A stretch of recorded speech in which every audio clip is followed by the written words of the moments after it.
안녕하십니까. 2020년 4월 29일 최병국 이펙트 시작하겠습니다. 오거돈 전 부산시장이 자발적으로 사퇴했느냐 이런 의문이 제기돼서 그 문제를 잠시 따져보겠습니다. 자, 어제자 부산일보 보도입니다. 이런 얘기가 있습니다. 4월 15일이 총선이었죠. 그리고 오거돈 전 부산시장의 성추행 사건이 불거진 것은 4월 7일입니다. 7일부터 15일까지 8일 지나고 나서 그 다음에 총선이 있었고 총선 끝나고 나서 그 다음 날부터 한 이틀 정도 16일과 17일 이때 오거돈 전 부산시장의 행적 좀 궁금하죠. 근데 미래통합당에서 다수가 당선됐습니다. 부산이 18개 지역구인데 그 중에서 15개 지역구에서 미래통합당 의원들이 당선이 됐는데 이 당선자들한테 상당수 확인을 했는데 부산일보가 오거돈 전 시장이 전화를 해서 이렇게 얘기를 했다는 겁니다. 자, 나는 정치인이 아니라 행정가다. 그렇기 때문에 당을 넘어서 시정이 잘 돌아갈 수 있도록 도움을 달라. 이렇게 얘기를 했다는 거죠. 이런 식으로 얘기를 했다는 겁니다. 시정협조. 그렇다면 우리가 여기서 이제 따져봐야 될 부분이 자, 4월 7일에 그 여직원을 성추행, 이제 집무실로 불러서 대낮에 근무 시간에 성추행을 했죠. 성추행을 하고 나서 그게 이제 문제가 됐습니다. 그리고서 이제 사퇴를 하겠다 4월 말까지 이렇게 지금 얘기를 했다고 돼 있습니다.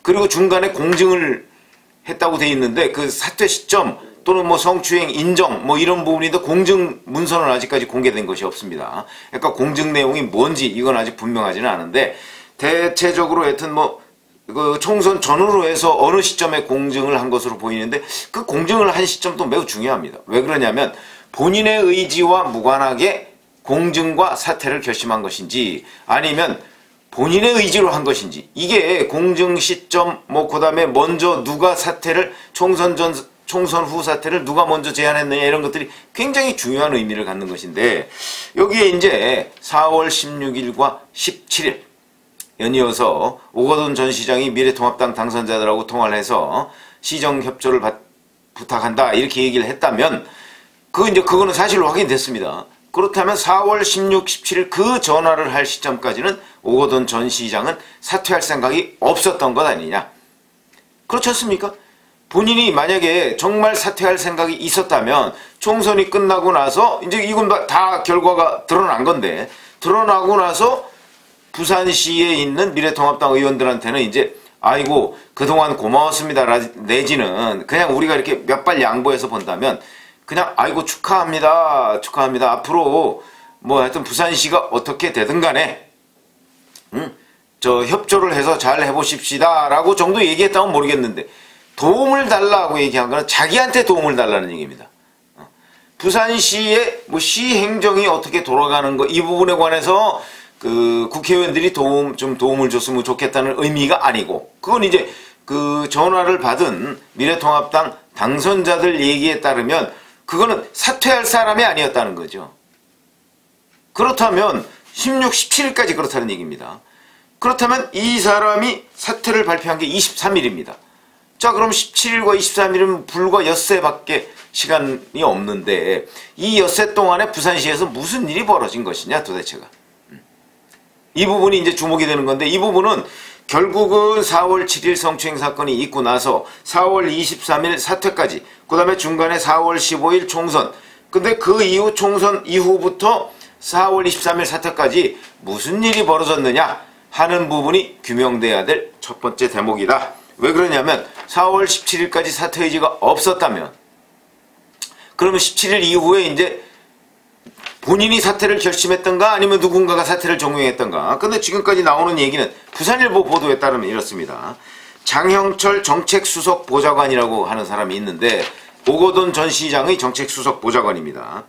이 사람이 사실 이 문제에 관해서 정무라인이죠. 최초로 인지를 해서 중간에서 조율을 한 것으로 보인다. 근데 이 사람이 본인 혼자 조율하기 어려우니까 박태수 전 정책수석 보좌관 이 사람은 보니까 작년 7월까지 2019년 7월까지 정책수석 보좌관을 했더군요. 그러니까 오거돈 전 시장 체제 하에서 한 1년 정도 수석 보좌관을 했던 사람입니다. 이 사람과 상의를 해서 결정을 했다. 그럼 그 와중에 이제 보세요.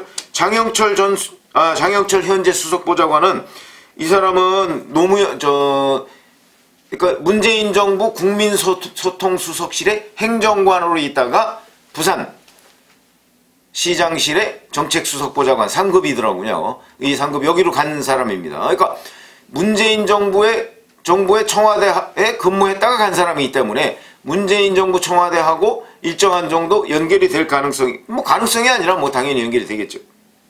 그렇게 되고, 그 다음에 박태수 전 수석보좌관은 문재인 정부 청와대에 있었던 기록은 없는데, 여튼 전에 이제 오거돈 전 시장을 잘 안다고 생각해. 이게 다 부산 출신입니다. 부산에서 대학까지 나온 사람들인데, 그렇게 돼서 이 사람들이 했고, 이 사람들이 그러면 공증을 누구한테 맡겼느냐? 법무법인 부산에 맡겼습니다. 부산 잘 아시지만 법무법인 부산에 있는 변호사가 김외숙 씨죠. 청와대 인사수석으로 갔다가 지금은 법제처장을 하고 있습니다. 거기 2012년에 문재인 대통령이 대표직에서 물러나고 그러면서 완전히 지분을 정리했다 이렇게 얘기하지만 최근까지도 거기에 있는 변호사가 청와대 인사수석을 들어가고 그 다음에 법제처장이 될 정도면 인적 네트워크는 아직도 끈끈한 것 아니냐, 이렇게 당연히 합리적 관측을 할 수가 있는 것인데, 청와대는 지금 청와대가 이 부분에 관여한 것 아니냐 하는 부분에 황당하다 이런 얘기를 하고 있는데, 그러면서 2012년에 지분을 다 정리했다고 하는데, 제가 지금 말씀드렸듯이 인적 네트워크는 정리가 되지 않았습니다. 법률적인 지분보다 더 중요한 것은 인적 네트워크죠. 계속해서 알고 지내면서 거기서 인재 충원하는 창구로서 활용을 한다고 하면 그게 지분을 몇 % 가지고 있느냐보다 훨씬 더 중요한 일입니다. 근데 지금 청와대는 자꾸 그 법률적인 의미의 지분 정리를 얘기하고 있다. 이거는 뭔가 좀 캥기는 부분이 있는 것 아니냐 하는 그런 의심을 살 수밖에 없는 행동이다, 이렇게 말씀을 드릴 수밖에 없고. 자, 그렇다면 이제 과연 누가 왜 사퇴하도록 했느냐, 이 부분이 이제 또 진전돼 나가서 우리가 규명해야 될 부분인데, 이 부분과 관련해서 미래통합당의 곽상도 전 민정수석, 현재 의원이죠. 이 사람은 부산에 거물 정치인이 있다, 이 배후에, 이렇게 얘기를 하고 있습니다. 근데 그 가능성도 있는 것이, 지금 이게 다 친문 네트워크에 의해서, 보세요. 오거돈 전 부산시장 민주당 소속이죠. 근데 그 사람이 성추행을 일으켰는데 그 밑에 있는 정책수석보좌관이 도맡아서 이 부분을 처리를 했습니다. 이 사람 문재인 정부 청와대 출신이죠. 그 다음에 법무법인 부산 문재인 정부와 관련이 있죠. 이 법무법인 부산의 정재성 변호사 노무현 전 대통령의 조카 사위죠. 이 사람도 지금 황당하다 그러면서 계속 부인하고 있습니다. 그러면서 부산일보의 이런 보도에 대해서 부산일보를 끌끌 차고 있습니다. 부산일보가 드디어 망가졌다, 이런 얘기인데, 과도한, 제가 보기에는 부산일보는 나름대로 취재를 해서, 물론 기사에 약간의 허점은 있습니다만은 나름대로 취재를 해서 쓴 거에 대해서 부산일보 전체를 지금 싸잡아서 무슨 비판을 하는 것도 제가 보기엔 변호사로서 과한 부분이 있다. 부산일보는 부산의 지역신문 중에서는 제일 그래도 평가를 받고 있는 신문 아니겠습니까? 그럼에도 불구하고 이 부산일보를 저런 식으로 공격하는 것이 좀 오버액션이다. 왜 오버액션을 할까? 그 부분도 궁금한 대목이고. 자, 그러면 정말 거물 정치인이 있느냐?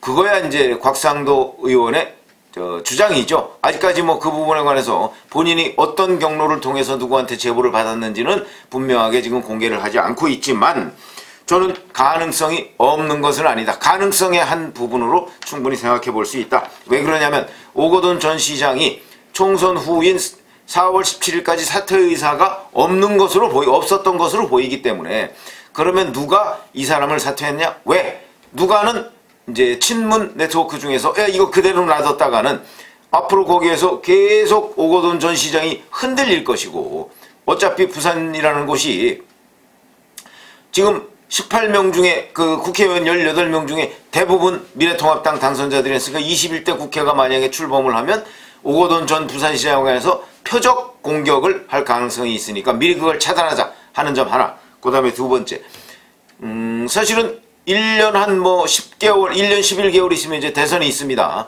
대선 때 어차피 부산을 전초기지로 삼아야 하는 것이 문재인 정부입니다. 근데 이 전초기지에 수장이 흔들릴 가능성이 있다는 거죠. 그 사람에 대해 계속 공격을 해대면 부산 전체가 흔들릴 가능성이 있다. 이런 점을 염려를 해서 오거돈 전 시장을 이 부분에서 꼬리를 잘라야 되겠다 하는 정무적 판단을 했을 가능성이 매우 높다. 이거는 관측으로도 그렇고 실질적으로 지금 뭐 경찰에서 수사를 하고 있습니다만 저는 경찰 수사 믿지 않습니다. 왜 믿지 않느냐? 단 근거를 하나 댄다면 자, 이 부분이 뭐 그렇게 호들갑을 떨 일입니까? 왜 그러냐면 오거돈 인정했죠. 조사하면 됩니다. 그 다음에 피해자 조사하면 됩니다. 그 다음에 정무라인 지금 다 잠적했다고 합니다. 15명인데 그 중에 13명은 자동 면직되고 2명은 임기가 있는데 이 2명도 어디 갔나 지금 제대로 연락이 되지 않는다는 건데 요 정무라인 조사하면 됩니다. 제가 보건대는 경찰 수사팀 한 5명 정도면요 일주일 안에 끝낼 수 있습니다. 우리 뭐 수사하는 거 한두 번 봅니까? 그런데 무려 24명으로 팀을 꾸렸다. 호들갑이다. 이거는 보여주기식 수사다. 그런 것이고 그 다음에 두 번째 오거돈 전 시장에 대해서 뭐 입건을 하고 내사를 할 필요가 뭐 있습니까? 피해자 진술 사실상 상당 부분 나와 있고 그 다음에 가해자 오거돈 본인이 인정하고 사퇴했습니다. 이제 그렇다고 뭐 집무실에 CCTV가 있는 것도 아닙니다. 그러니까 정무라인에 그거 수행비서가 연락했다고 하니까 수행비서 불러다 조사하고 오거돈 가해자 피해자 조사하면 대략 끝나는 겁니다. 그러니까 이건 뭐 내사고 뭐고 할 것도 없습니다. 그런데도 불구하고 민주당이 오거돈 전 시장을 제명하는 그날 입건을 했습니다. 무려 나흘 뒤입니다. 왜 미적됐죠? 민주당 또는 현 여권 눈치 본 거 아닌가요, 경찰이?